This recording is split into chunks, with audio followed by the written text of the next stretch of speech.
Orang menjadi Kristen karena faktor keturunan, karena faktor X kalau yang murtad, bukan karena proses belajar.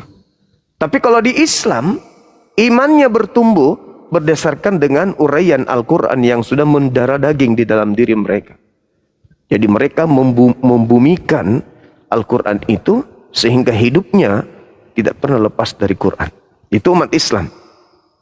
Sebejat apapun mereka, senakal apapun mereka, semalas apapun mereka ibadah, mereka akan tetap membumikan Quran di dalam dirinya. Tinggal menunggu masa di mana mereka mempraktikkan Quran itu.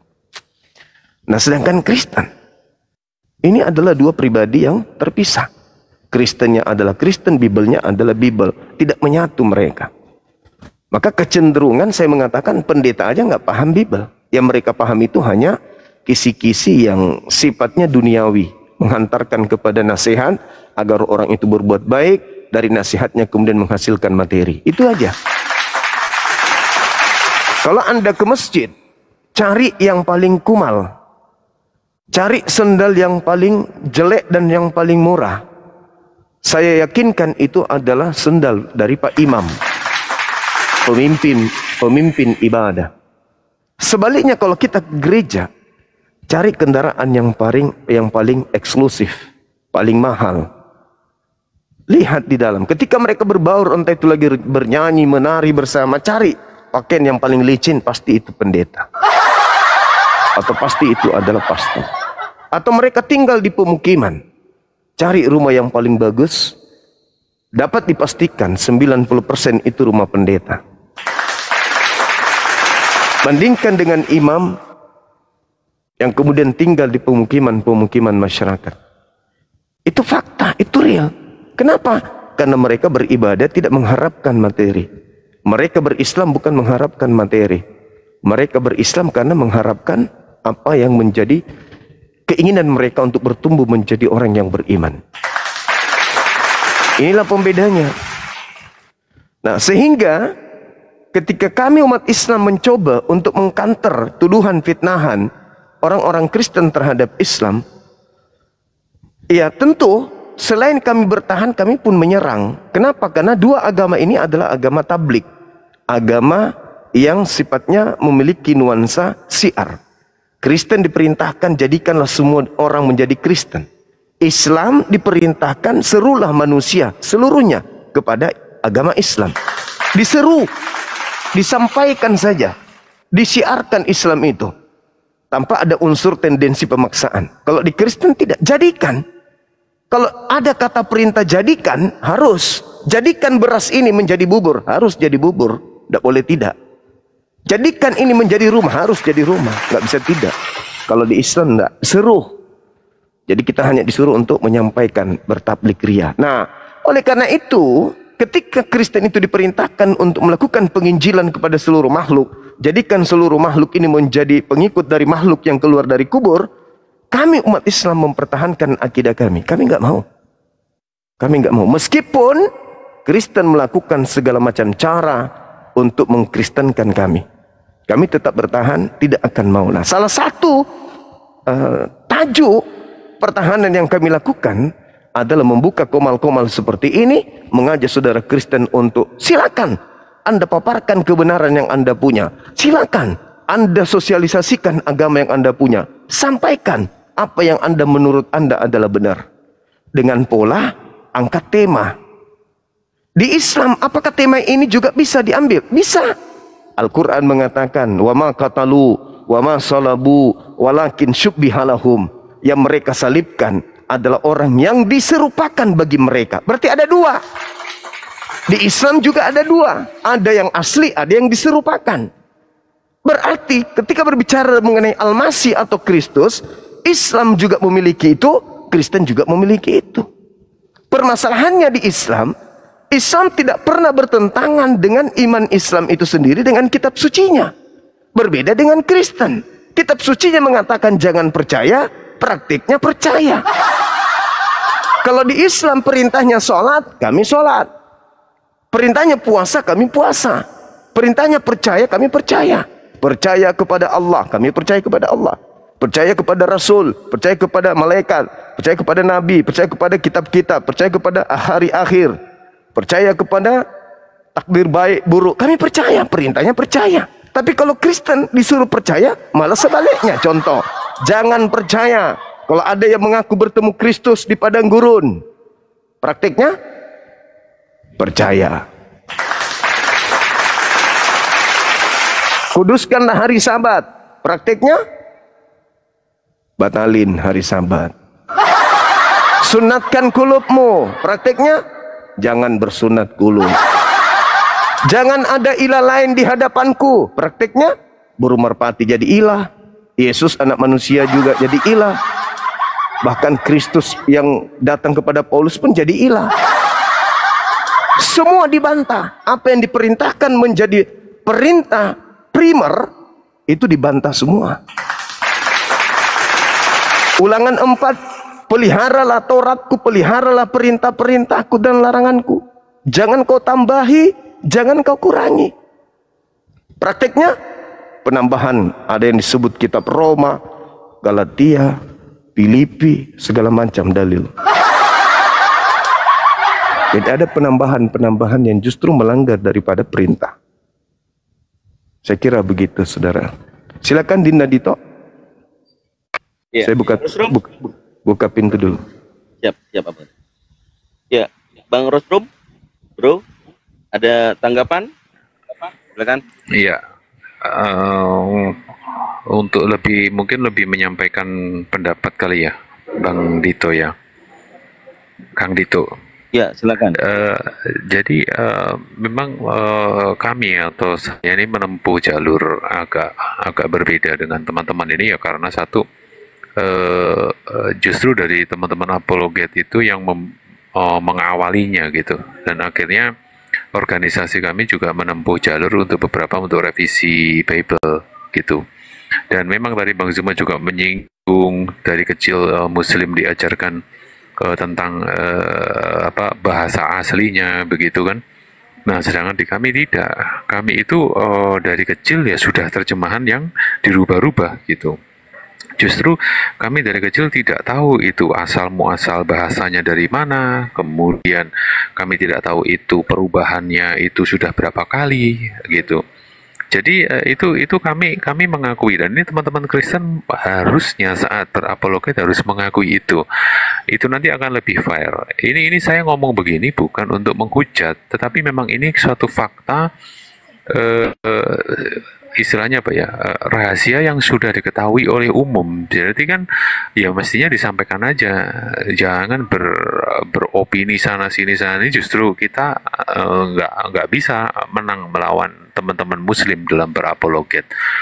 Jadi kami mengakui ada perbedaan jauh ya antara TB1, TB2, kemudian di terjemahan-terjemahan tahun 50-an di buku-buku kami, di koleksi kami, di tempat kami juga ada.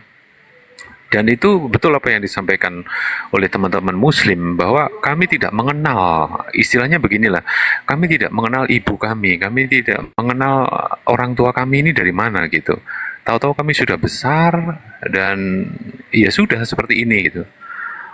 Seperti itu Kang Dito. Dan ini mohon maaf pada teman-teman Kristen bahwa ini satu fakta. Mari kita berapologet dengan berangkat itu dari akar yang sama. Nah, itu nanti justru kita akan bisa mengakui. Kalau memang kita itu secara dogmatis gereja ataupun secara pengakuan Bapak Gereja bahwa kita mungkin karena pilihan ya, free will. Tapi sebagai jemaat, kalau Pak Rusrum kan, Bro Rusrum kan sudah seminari kelihatannya, sudah gelar pastor ya. Apologet di dalam Katolik itu kan mereka Katolik menggunakan dalil di 1 Petrus pasal 3 nomor 15 dan nomor 16. Itu fakta bagi apologetik Katolik, tapi ini menyimpang dengan yang dilakukan oleh RK. Ini di luar itu Protestan memang tidak memiliki anjuran KGK maupun perintah gereja ya, atau Lumen Gentium. Cuman begini, Bro Rusrum, kalau kita berdiskusi mencari kebenaran ya antara dua agama ini, pastinya kebenaran itu yang dicari adalah yang hak, bukan yang benar-benar kebetulan, bukan. Tadi yang Bro Rostrum sampaikan adalah kebetulan, sampai tidak mengenal induk daripada kitab yang dikatakan kitab sucinya. Namun begini bro, di dalam Torah, kalau di Al-Quran surah Al-Baqarah ayat 79, ada yang diubah-ubah, tapi masih ada kebenaran di dalamnya. Contoh, kalau Yesus mengatakan hanya diutus kepada Bani Israel dan memerintahkan murid-muridnya juga jangan sampai menyeberang ke kaum Samaria, melainkan tetaplah di domba-domba Israel yang tersesat, ya kan? Nah, ini yang kemarin Bang Zuma saya memberitahukan dalil bahwa yang sangat fundamental di dalam Torah yang saat ini kelihatan masih perlu dibicarakan.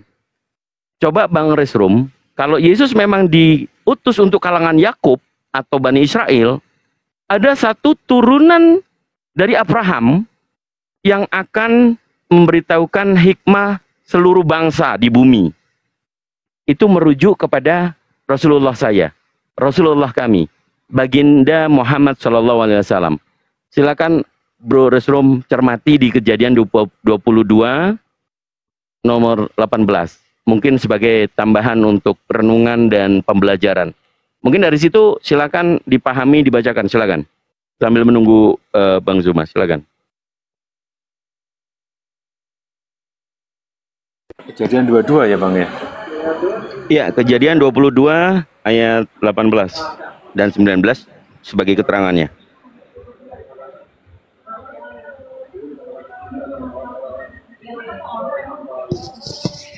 Oleh keturunanmu lah semua bangsa di bumi akan mendapat berkat karena engkau mendengarkan firman-Ku. Kemudian kembalilah Abraham kepada kedua bujangnya dan mereka bersama-sama berangkat ke Berseba. Dan Abraham tinggal di Berseba. Seperti itu kah? Yes, Berseba adalah tempat kediaman Abraham dan juga Nabi Ismail.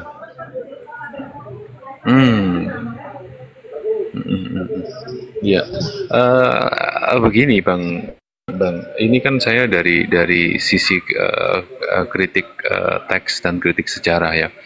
Memang kalau kita melihat dari definisi Mesias itu sendiri, kita tidak bisa menutup bahwa Mesias sendiri diartikan kalau sekarang teman-teman yang menyimak ini mau googling atau KBBI atau mungkin AI, itu memang Mesias itu orang yang diurapi, utusan khusus dari Tuhan, bisa dijadikan sebagai raja.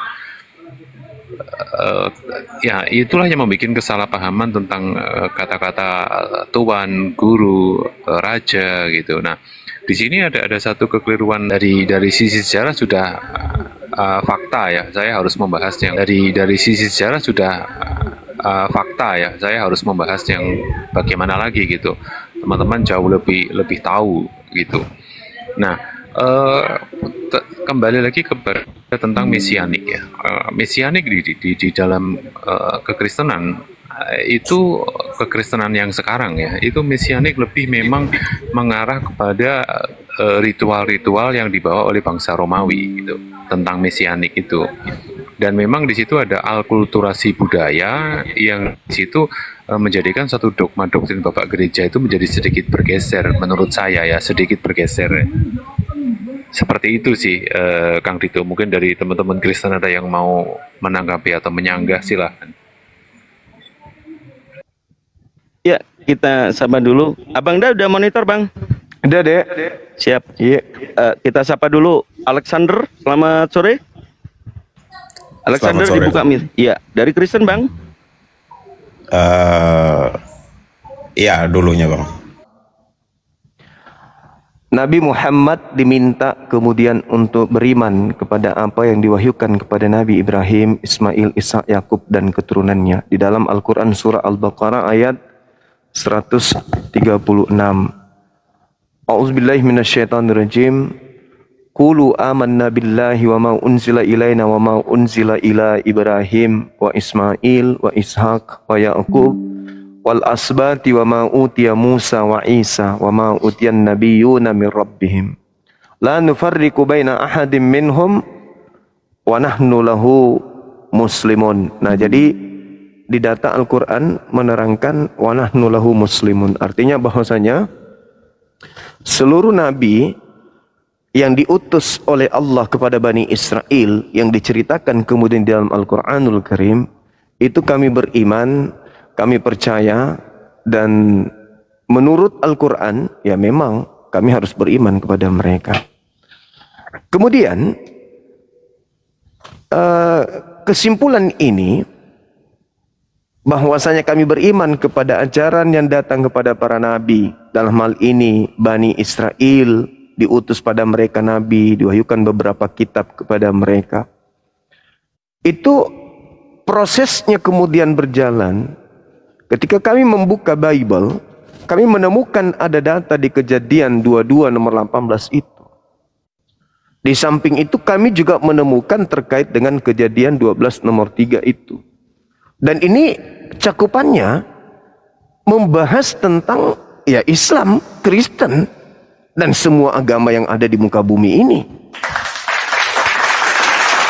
Kenapa saya mengatakan demikian? Karena polanya kita yang mengaku sebagai agama samawi, cerminan keyakinan kita itu adalah bahwa apa yang kita imani hari ini adalah hal yang menurut keyakinan kita itu memiliki sumber, yang mana sumber ini dari pencipta langit dan bumi.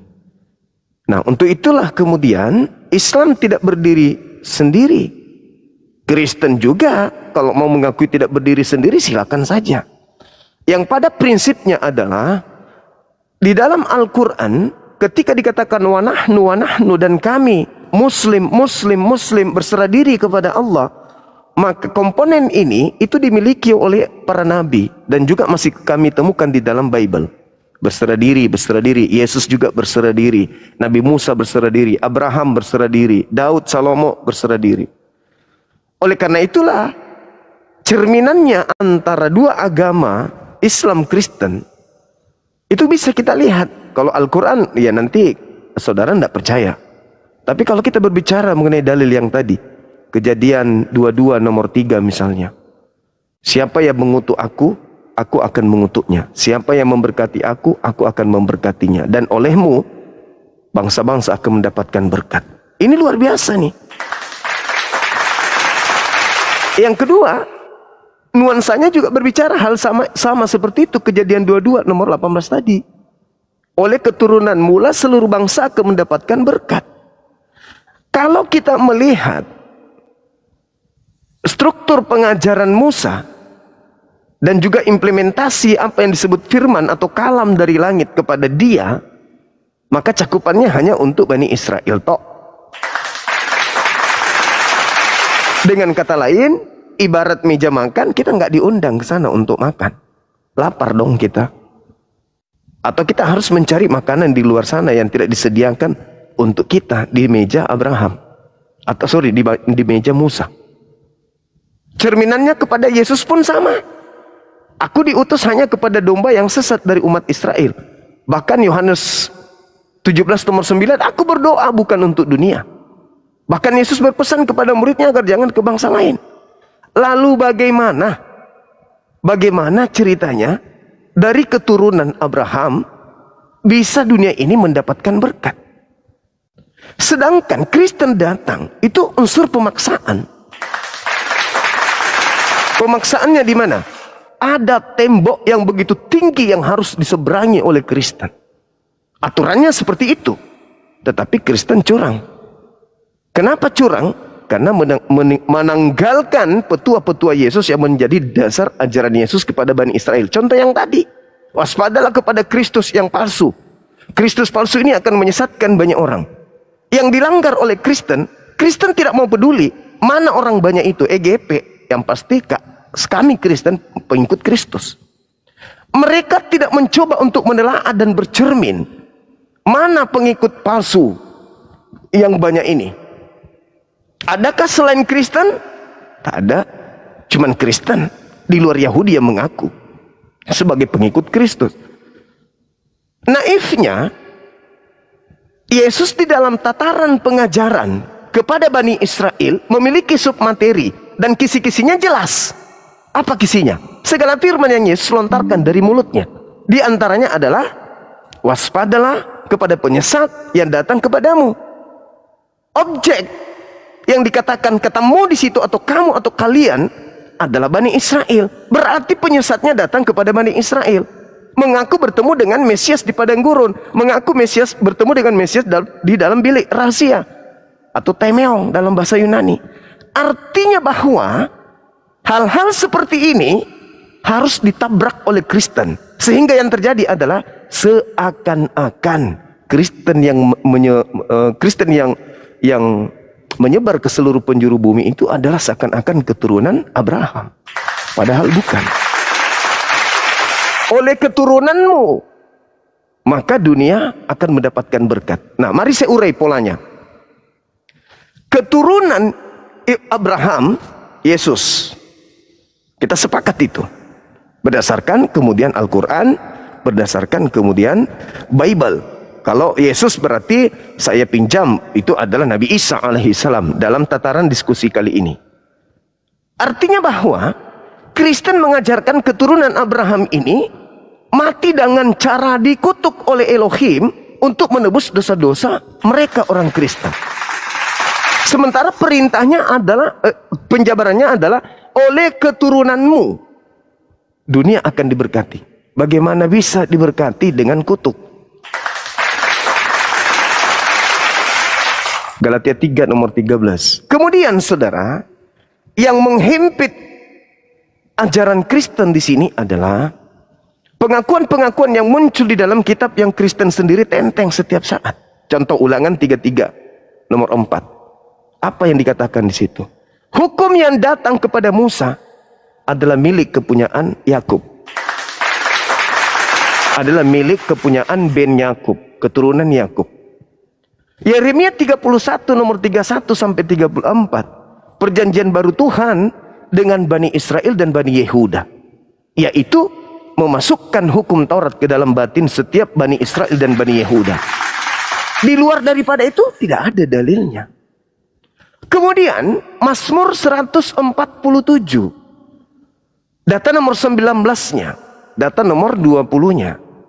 Hukum-hukum yang datang kepada Yakub dan aturan-aturan yang datang kepada Israel tidak aku berikan kepada bangsa lain. Kan nyekik.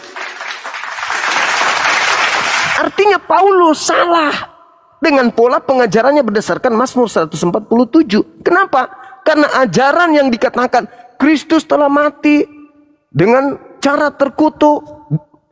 Kristus telah menebus Kristen dari kutuk hukum Taurat dengan jalan menjadi kutuk karena Kristen. Sebab ada tertulis. Pola ini sudah melanggar kaidah.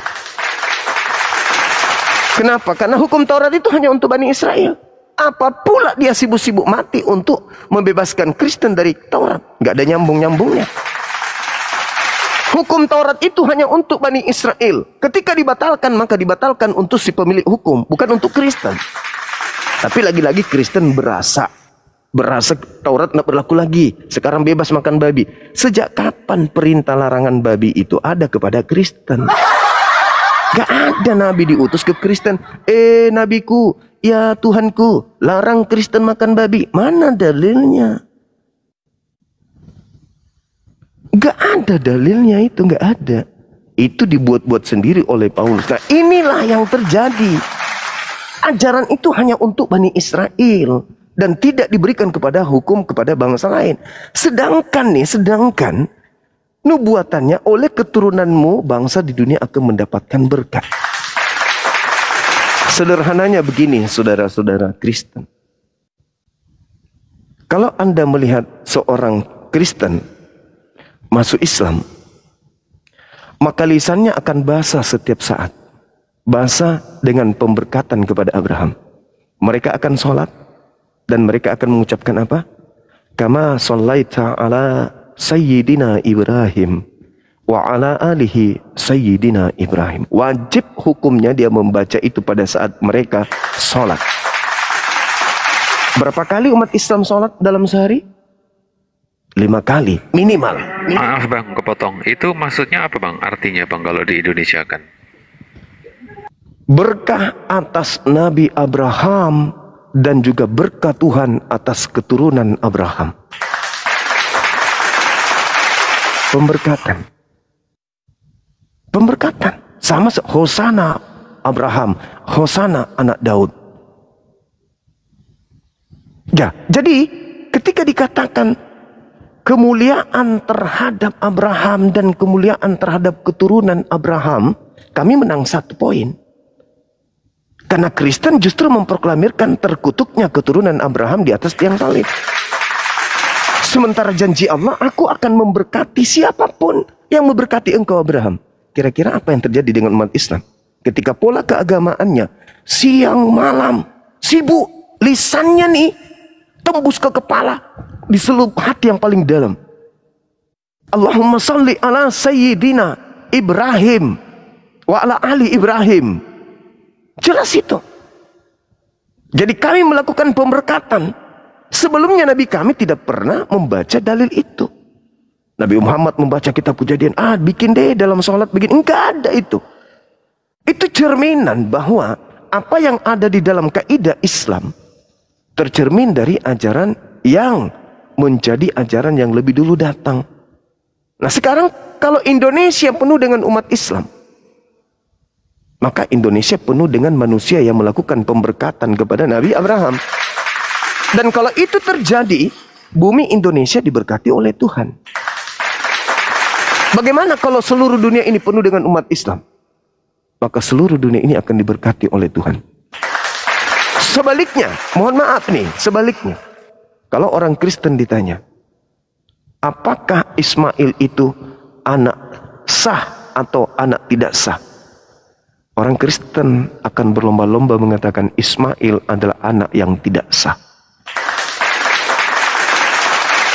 Seorang laki-laki memiliki anak yang tidak sah, berarti laki-laki itu pesina.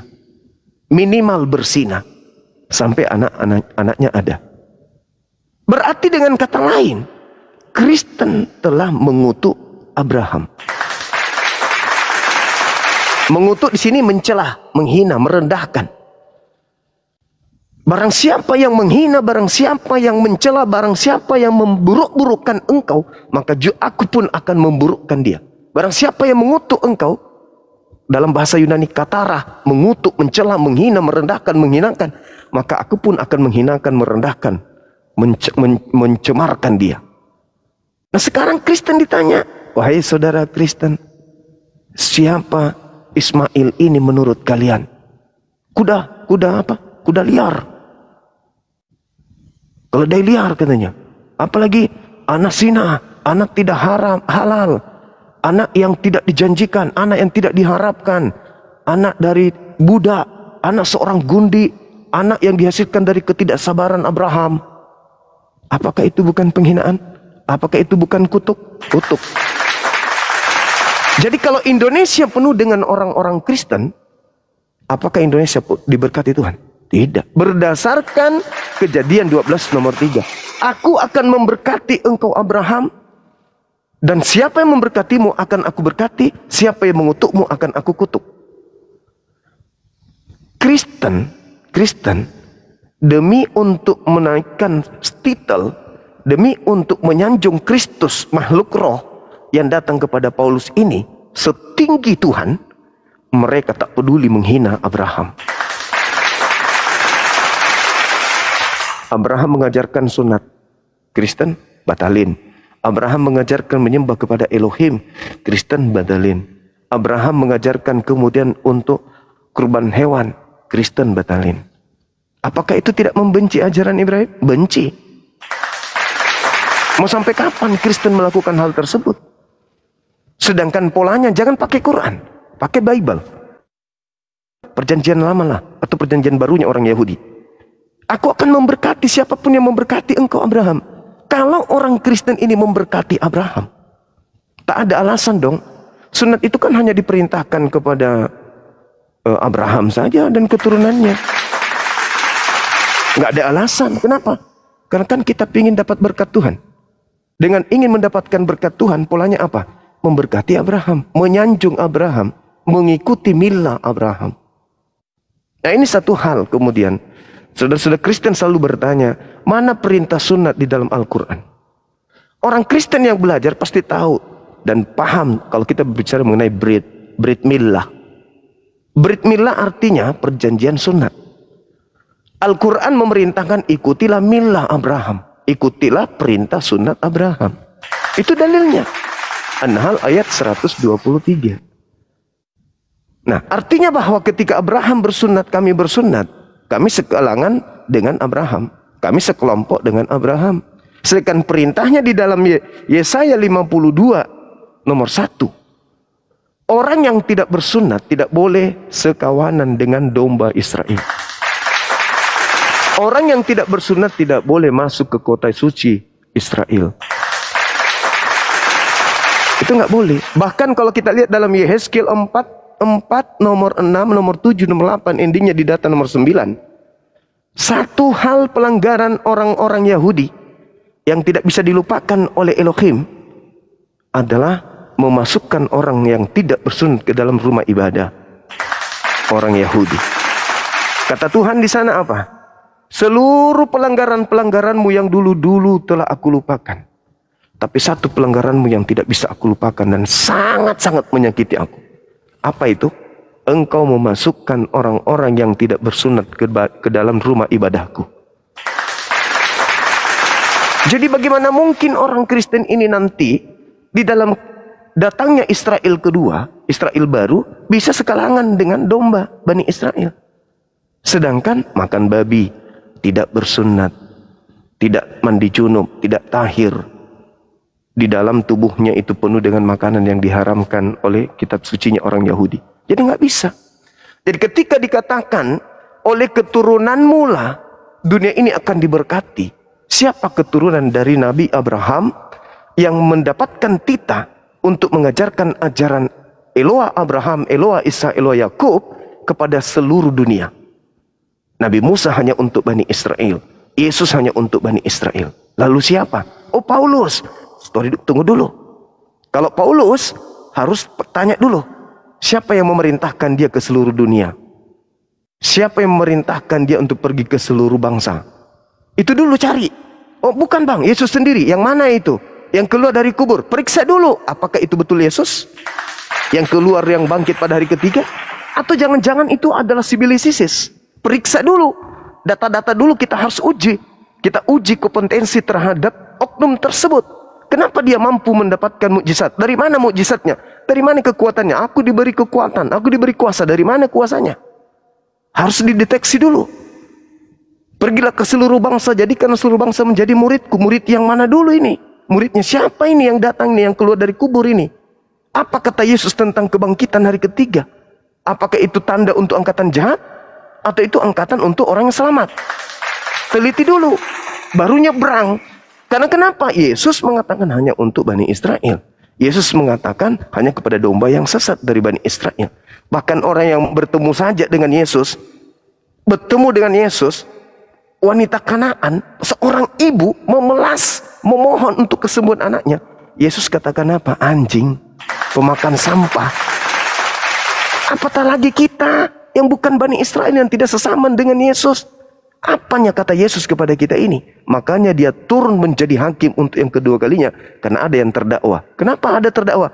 Yesus malu di hadapan Tuhannya. Kenapa malu di hadapan Tuhannya?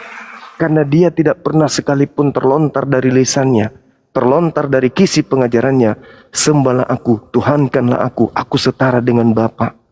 Adapun perkataannya aku dan Bapa satu di dalam misi, yaitu menjadi penyelamat bagi Bani Israel.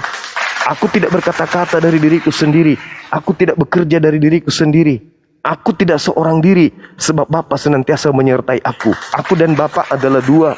Yohanes 8 nomor 15, 16, 17, 18. Jika aku menghakimi, penghakimanku itu benar, sebab aku tidak seorang diri, tetapi aku bersama dengan Bapa. Bersama itu artinya dua. Sebab bukankah di dalam kitab Tauratmu tertulis dua saksi adalah sah? Akulah yang bersaksi tentang diriku, satu, dan Bapa yang bersaksi tentang aku, dua. Berarti aku dan Bapa adalah dua. Kenapa Yesus mengatakan aku dan Bapa adalah satu? Yohanes 8 nomor 29. Bapa yang mengutus aku senantiasa menyertai aku dan tidak membiarkan aku seorang diri. Berarti kalau aku tidak seorang diri, ada yang menemani aku. Ketika aku bersama dengan yang menemani aku, berarti aku berdua. Aku dan Bapa adalah dua. Sebab aku senantiasa melakukan apa yang berkenan dalam dirinya. Jelas itu. Berarti Yesus pada hal ini tataran pengajarannya hanya untuk Bani Israel tok. Masih ada lagi domba di luar daripada kandang ini, di luar dari aule, kata Yesus. Yohanes 10 nomor 16.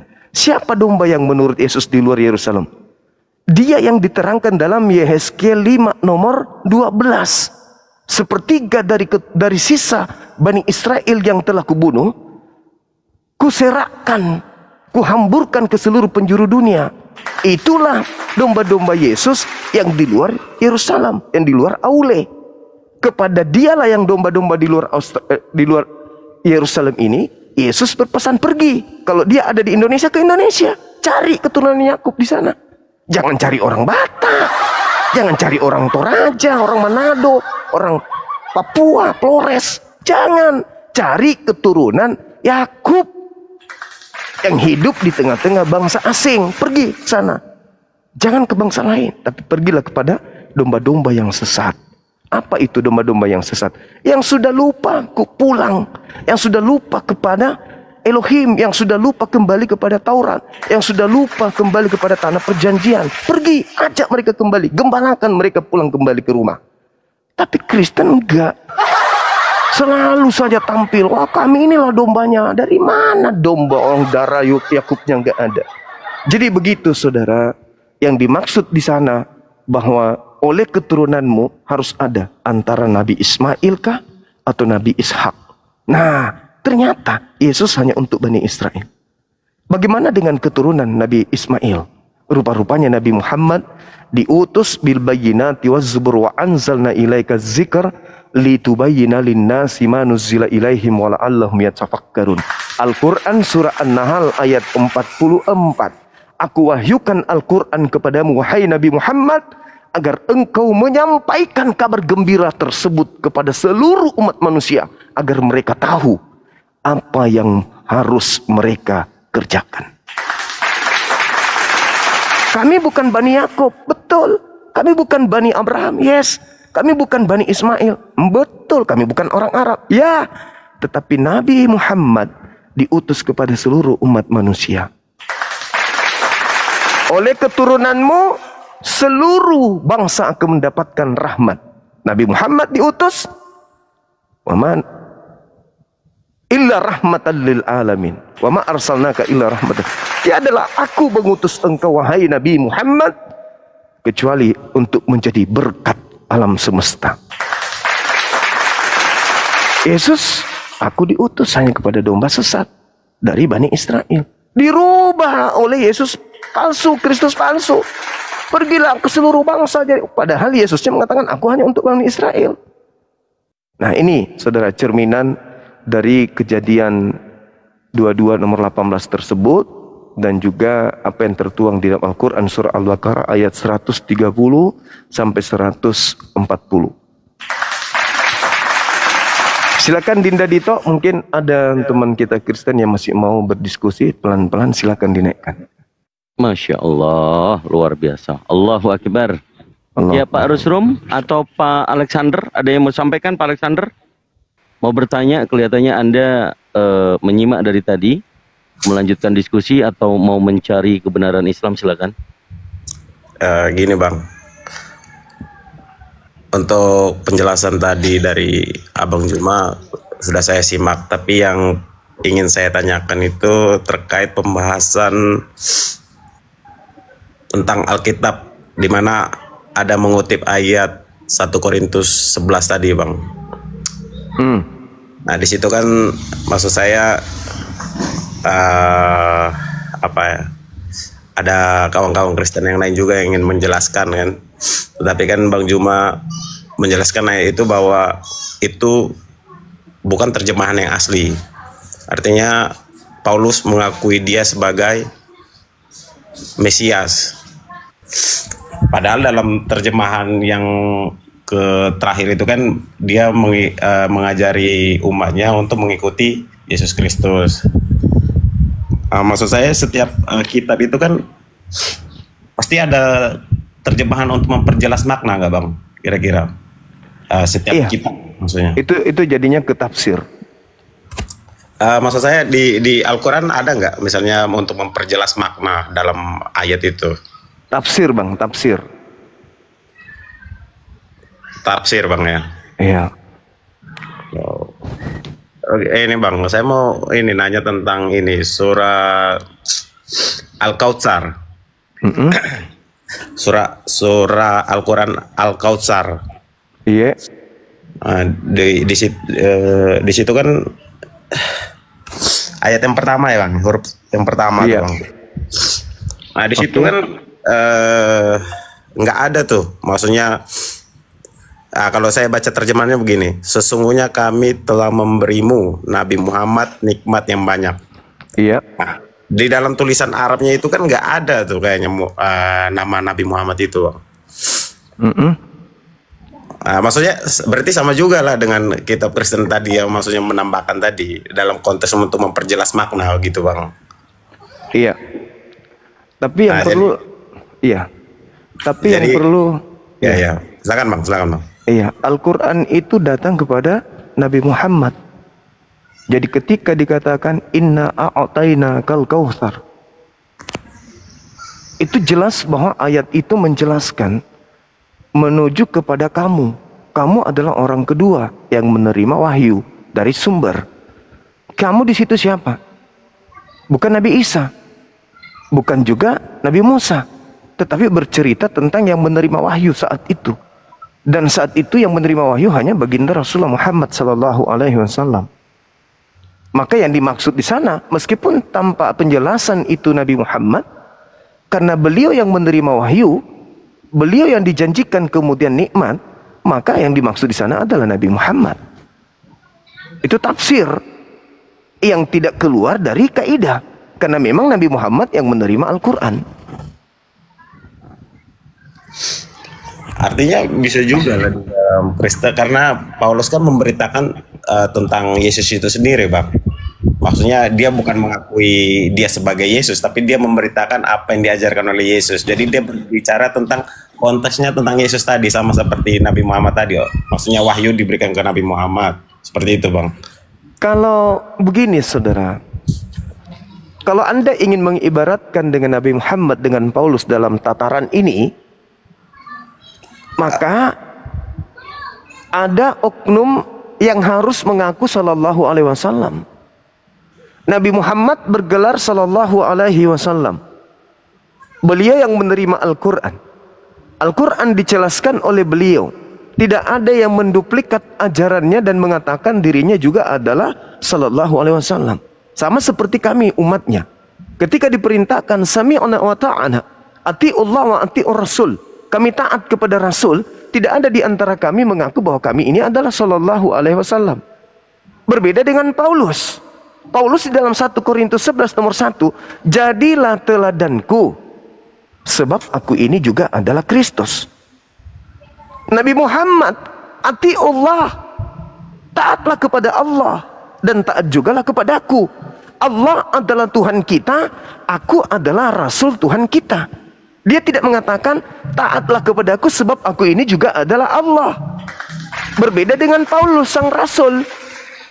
Tuhannya adalah Yesus, dianya adalah rasulnya Yesus. Ketika Tuhannya terangkat ke langit, dianya yang mengaku Kristus. Sedangkan gelar Kristus itu hanya ada pada diri Yesus, selain daripada penyesat. Hanya ada dua, asli, palsu. Sekarang apakah Paulus ketika mengaku Kristus dia adalah asli? Dia adalah palsu. Kata Yesusnya, waspadalah kepada Kristus palsu. Siapa Kristus palsu ini?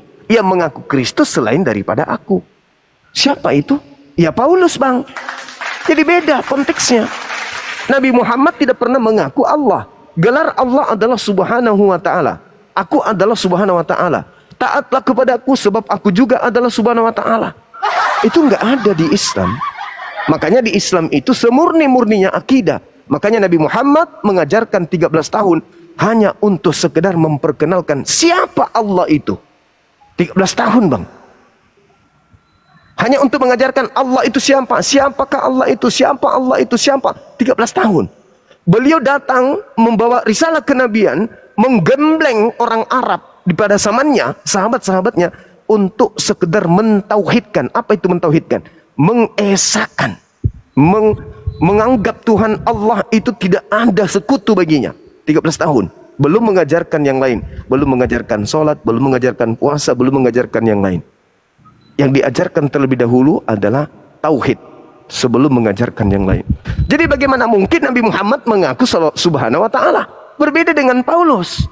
Ketika Yesus mengatakan waspadalah kepada orang yang mengaku bertemu dengan Mesias atau mengaku bertemu dengan Kristus, Paulus mengambil dua bagian tersebut. Mengaku bertemu dengan Kristus dan mengaku juga sebagai Kristus. Iya bang. Coba silakan. Gini bang, maksud saya kan sebelum pasal 11 itu kan ada penjelasan juga di pasal 12 itu bang.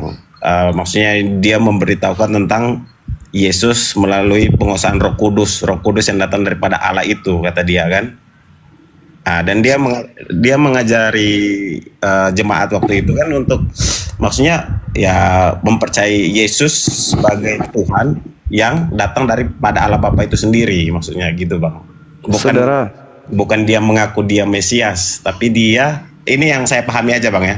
Iya, silakan. Bukan dia mengatakan bahwa dia itu Mesias, makanya diperjelas dengan terjemahan tadi bang. Nah maksudnya itu konteksnya itu kan ada dari pasal 12 itu bang. Tapi ada hal yang menarik di sini, yang menurut saya itu adalah kekosongan dalam studi kekristenan. Apa itu? Kristen lupa kalau Paulus itu tidak pernah mengirim surat kepada orang Indonesia. Itu dulu bang.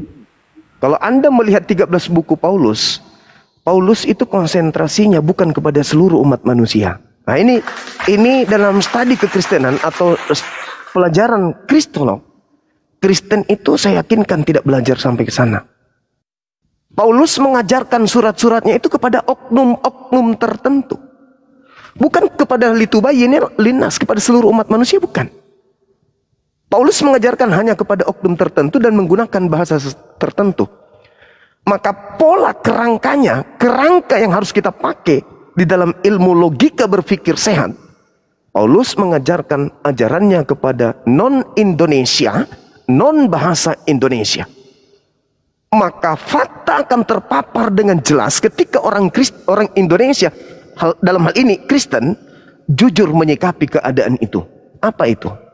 Kristen harus mencoba untuk kembali kepada original teks untuk merasakan apa nuansa rasa bahasa Yunani terhadap orang Yunani.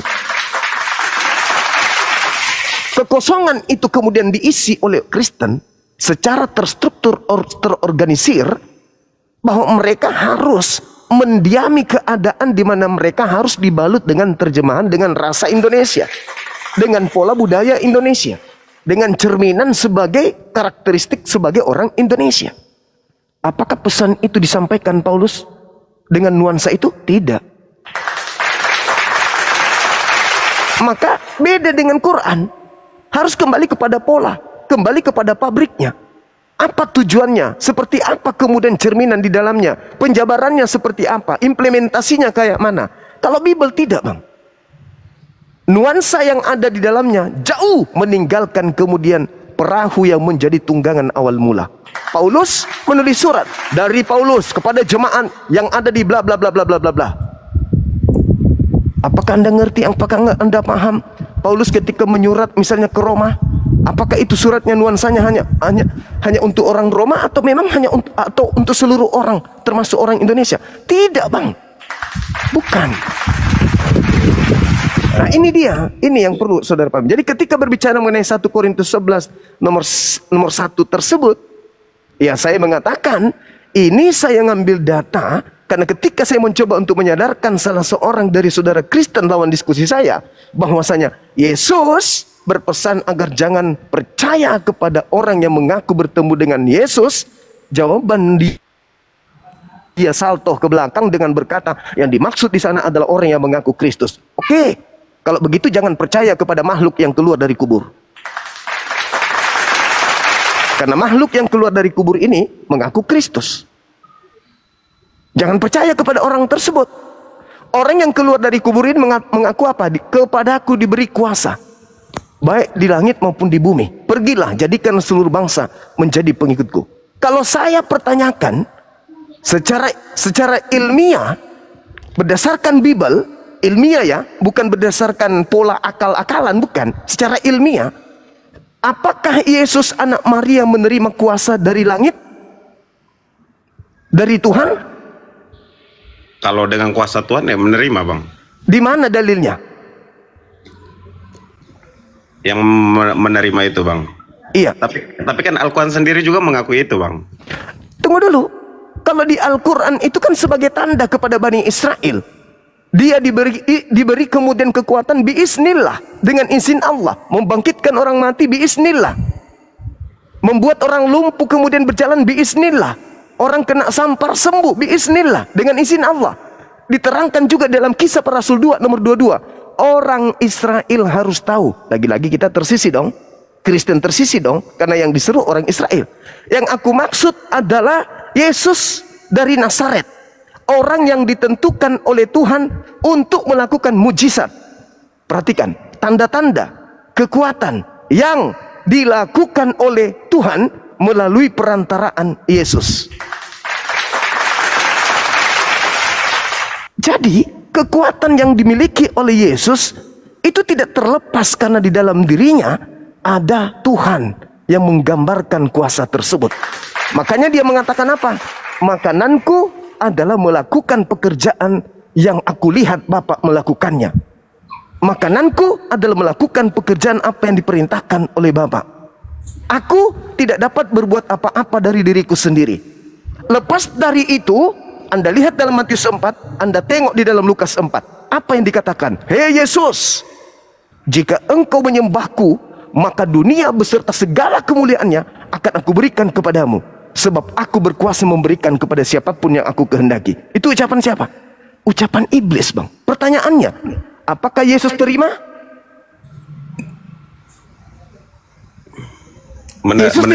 Menerima apa, Bang? Apakah Yesus terima ketika iblis menawarkan kuasa itu? Putus-putus suaranya, Bang. Maaf, Bang.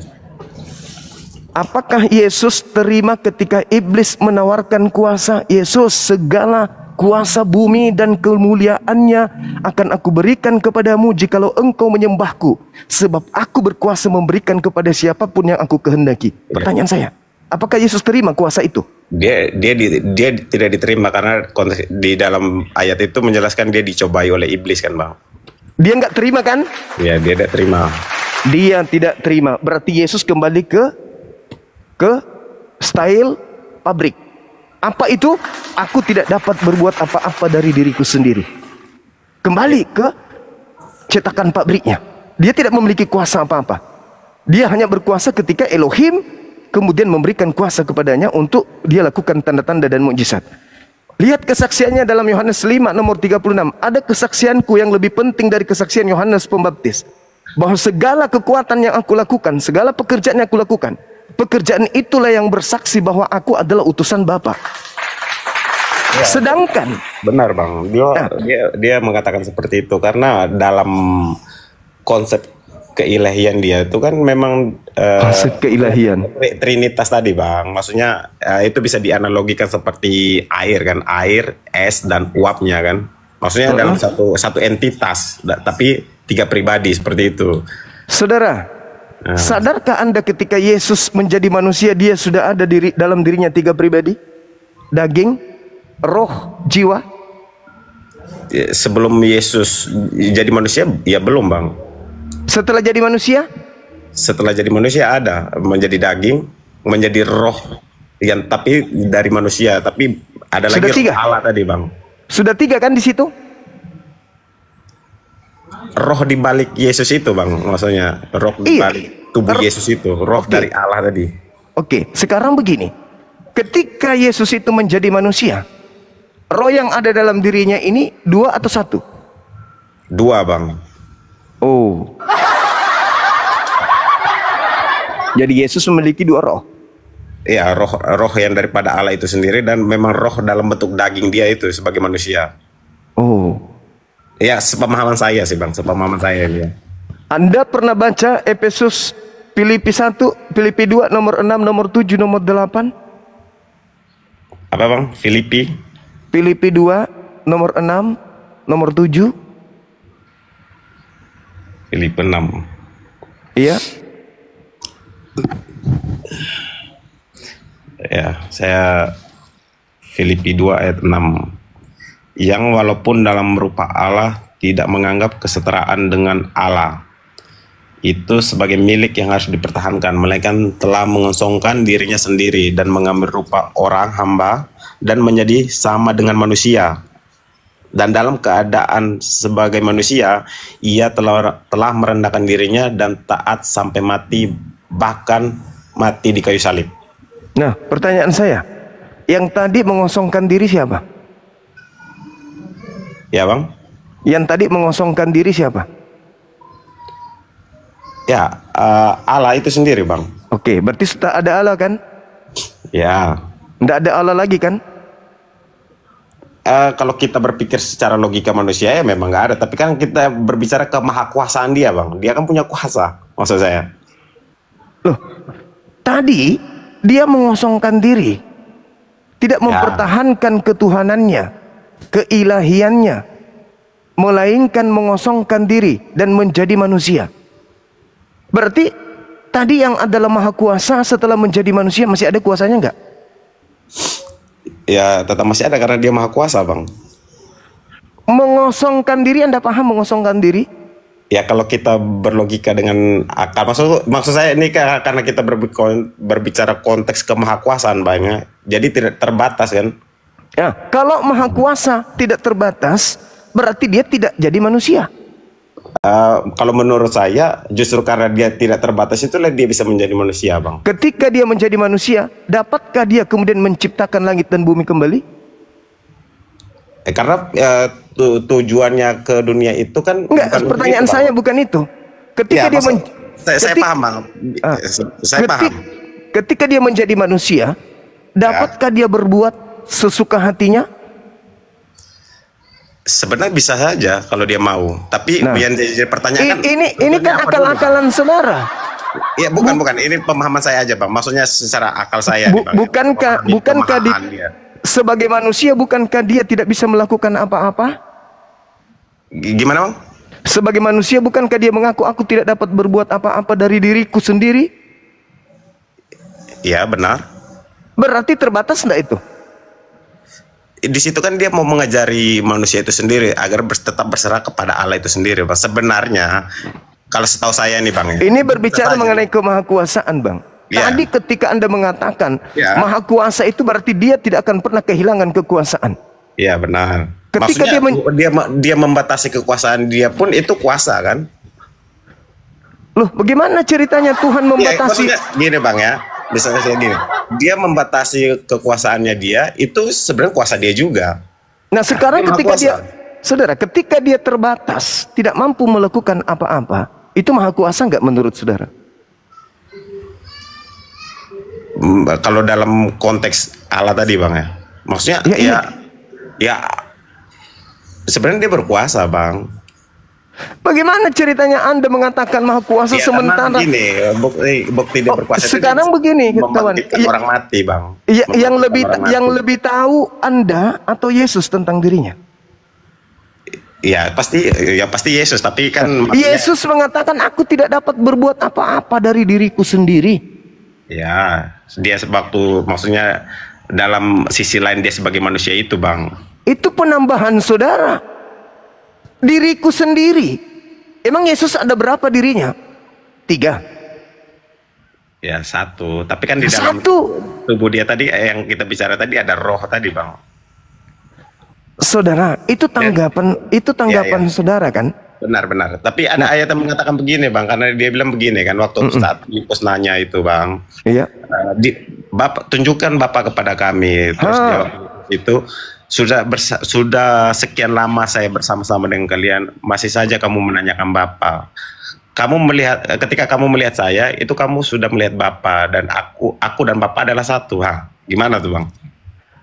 Kamu melihat aku, kamu sama dengan melihat Bapa. Bapa. Kamu membunuh aku sama dengan membunuh. Ya itu kan konteksnya beda, Bang. Beda. Enggak, Gimana? Iya, maksudnya Begini, kan kita kenapa? begini. Kenapa ada ungkapan itu dari Yesus?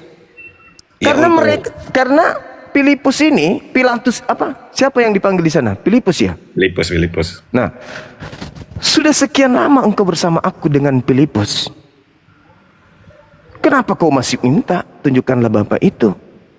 Ya. Sudah tahu Bapa itu tidak bisa dilihat, tidak bisa didengar, kau masih tanya mana Bapa itu? Itu kan bahlul. Seakan-akan Yesus ingin mengatakan itu. Sampai dia mengatakan, siapa yang melihat aku, itu sama halnya melihat Bapa. Karena apa yang aku katakan itu ucapan Bapa. Apa yang aku kerjakan itu adalah pekerjaan Bapa.